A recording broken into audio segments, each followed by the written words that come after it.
9 तारीख को अरुणाचल के तवांग सेक्टर में चीन ने जो दुस्साहस किया, जो अतिक्रमण करने की कोशिश की और जिसके चलते वहाँ पर भारतीय सेना और चीनी सेना के बीच में टकराव हुआ,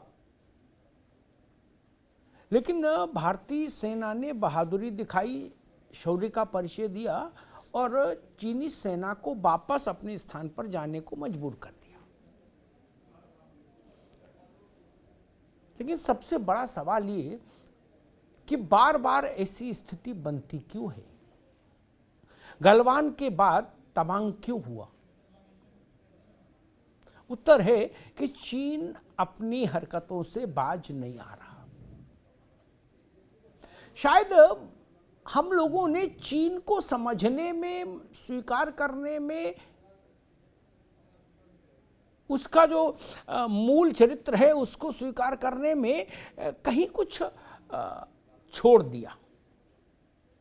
मुझे भारत के 2 रक्षा मंत्रियों से चीन के संबंध में बात करने का अवसर मिला। एक जॉर्ज फर्नांडिस साहब और दूसरे मुलायम सिंह यादव।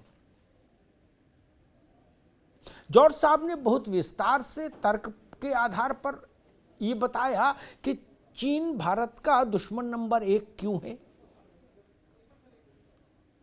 और संक्षेप में यही बात लेकिन पूरी दृढ़ता के साथ मुलायम सिंह यादव ने भी कही थी। नेहरू जी के समय में जो युद्ध हुआ, 62 की लड़ाई चीन के साथ, उसके बाद शायद हमने ये कभी सार्वजनिक तौर पर, राष्ट्रीय स्तर पर स्वीकार नहीं किया, माना नहीं कि चीन हमारा दुश्मन नंबर 1 है। हमारी सारी ऊर्जा इस बात को की स्थापना में रही कि पाकिस्तान दुश्मन नंबर 1।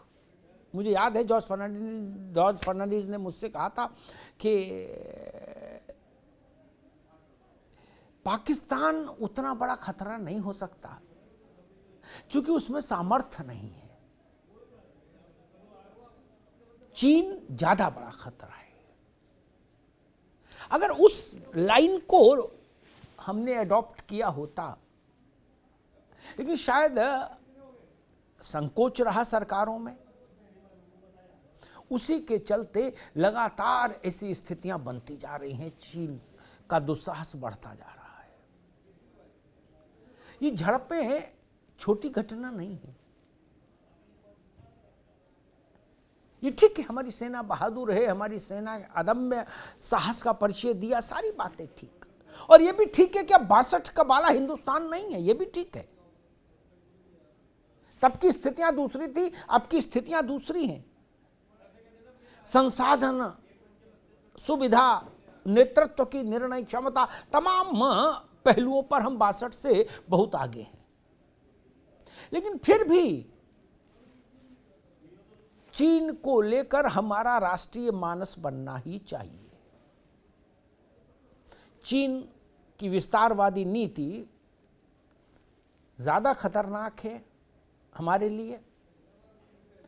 पाकिस्तान को उसका परोक्ष और प्रत्यक्ष समर्थन हमारे लिए संकट का कारण है,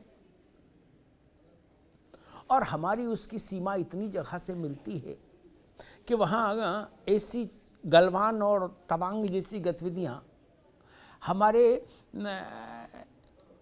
पूरे राष्ट्र के मानस को उद्वेलित करती हैं। तो आखिर इस चीन का इलाज क्या है?